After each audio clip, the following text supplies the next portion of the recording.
প্রাণপ্রিয় পীরজাদা আব্বাস সিদ্দিকী ভাইজান এসআইআর নিয়ে কি বললেন, মন দিয়ে শুনুন। এসআইআর বিষয়টা কি? অ্যাকচুয়ালি ভারতবর্ষের আগে 12 বার 13 বার এসআইআর হয়েছে।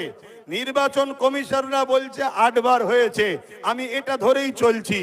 এসআইআর দেশের জন্য হওয়া ভালো, কিন্তু বর্তমান যে এসআইআর হচ্ছে, এই এসআইআরটা হলো রাজনীতির এসআইআর।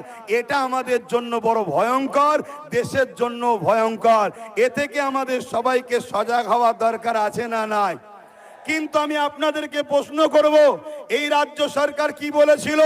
আমি বেঁচে থাকতে এসআইআর হতে, জোরে বলুন, হতে। এসআইআর শুরু হয়েছে না হয়নি? তাহলে রাজ্য সরকার আজকে বলুক সে বেঁচে আছে না মরে গেছে? তাহলে আজকে এসআইআর হলো কেন? এই কৈফিয়ত দেওয়া দরকার আছে না নাই? অথচ আমার ভারতবর্ষে অনেক রাজ্যে তারা তাদের বিধানসভাতে বিল পাস করে এসআইআর কে তাদের রাজ্যে রুখে দিয়েছে।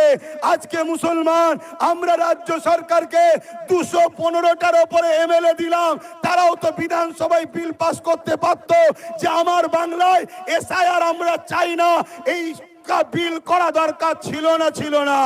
কিন্তু বাইরে বলছে এসআইআর হতে দেবো না, যদি হয় লড়াই করব, একটা নাম বাদ গেলে ছাড়বো না।